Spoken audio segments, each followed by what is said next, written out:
மனிதன் போகலாமா மனிதன் போன பாதையை இதுதான் சிடி பாத்ரி தானே. இதுல அப்படித்தான் போட்டிருப்பா. அந்த கடைக்கார ஒரு மடியன்.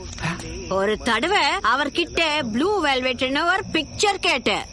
வீட்டுக்கு வந்து பார்த்தா எல்லாம் அப்படியே கன்றாவியா நிக்கிறாளுங்க. அவனுக்கும் காது கேட்காது, உனக்கும் காது கேட்காது. எதுக்கு இப்படி கத்தி பேசுற? நீ ப்ளூ வெல்வெட் படம் பார்த்தது என்ன? ப்ளூ வெல்ஸ் வரையும் கேட்டிருக்கோம். போ உள்ள போ. என்னடா சொல்றா இவ? நான்சென்ஸ். பாத்தியா கண்ணா, உன் பிரச்சனை எவ்வளவு சிம்பிளா முடிஞ்சிருச்சு.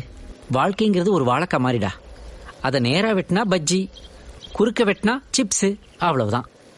ஆனா ஒண்ணு, இனிமே இவங்க யாரும் உன்னை அனுதாபத்தோட பார்க்க மாட்டாங்க, அன்பா மட்டும்தான் பார்ப்பாங்க. Please move. சாரி, நான் கொஞ்சம் லேட் ஆயிட்டேன். ஏதோ இம்பார்ட்டன்ட் மீட்டிங் சொன்னாங்க. We can start now. கிழிஞ்சது போ. Oh my god, தம்பி. ஏன்? நீங்க வர ஆக்டர் தானே? எஸ்மா. நான் உங்களை வர இங்கிலீஷ் படத்துல பாத்திருக்கேன். இங்கிலீஷ் படமா? Yes, I remember. ரன்னு ஒரு படம். Great job. He's a very famous and important actor. Yeah, thank you. சரி, ஃபுல் நைட் வர் பிச்சைக்காரி கூட இருந்தது நீங்க தானே? ஆமாம்மா, அது நான் தான்மா, அது நானே தான். Let's start the meeting.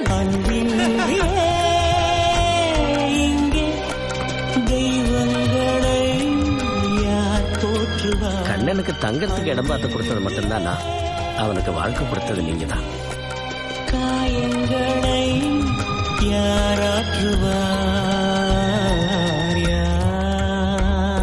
கண்ணா, நீ இத்தனை நாள் என் கூட பேசவே இல்லையா? I thought we were talking.